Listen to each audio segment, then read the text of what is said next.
Okay, so a lot of people have asked me to start this series because my qualifications are I've had a lot of bad boyfriends. I wonder why, but this is probably their fault, even though you have decided to date these type of dudes and give the box to them. But recently I found the perfect boyfriend, and everyone's like, how did you do it? How did you do it?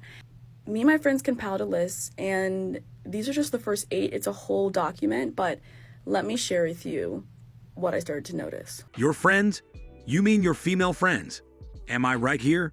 These females have the same experiences because of dating dudes from the same pool. Okay, the first one is saying I love you before the first date. I know this seems obvious, but like, maybe, like I said, I'm really naive, but like, guys who say I love you very early on, 9 times out of 10 are narcissists, because that's called love bombing. Because in order to love someone, you really need to know them. So if a guy's telling you I love you, it's because they want you to become very attached to them so they can treat you badly later on. Guys, I really don't why, but from what I have experienced and seen in my life, this stuff like love bombing, she mentioned here, only works when you are a really attractive guy. Otherwise, the girl would just cancel you straight away, because for her, you would seem like a guy who is just desperate.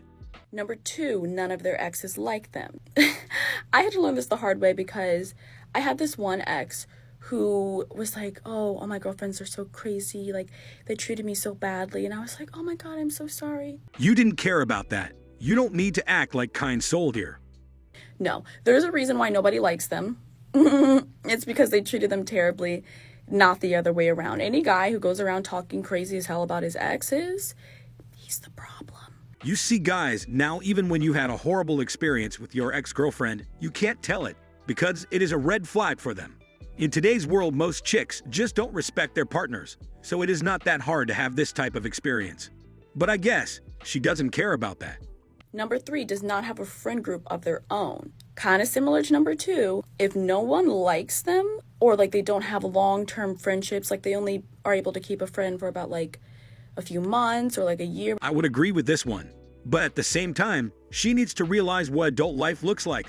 Some of your friends probably do not live in the same place. You and them don't have the same amount of free time as before, and the list goes on. Number 4, isn't politically left and doesn't want to be. A lot of these men be moderates, and like if you're a woman of color or if you're someone who cares about people in general, your boyfriend being right-winged, I know you're like, oh, like politics is just opinion. It's really people's livelihoods, and you should pay attention to what your boyfriend cares about and who he cares about, because ultimately, if he's against women or just people of color or immigrants, he's probably not that great of a person. I think she doesn't understand the ideas behind right-wing side. Guys, I'm not from the US, but I have stated in some discussions with my friends out there that in the United States, the population is so much polarized to the point where one side just can't live in the same area with people having other opinions.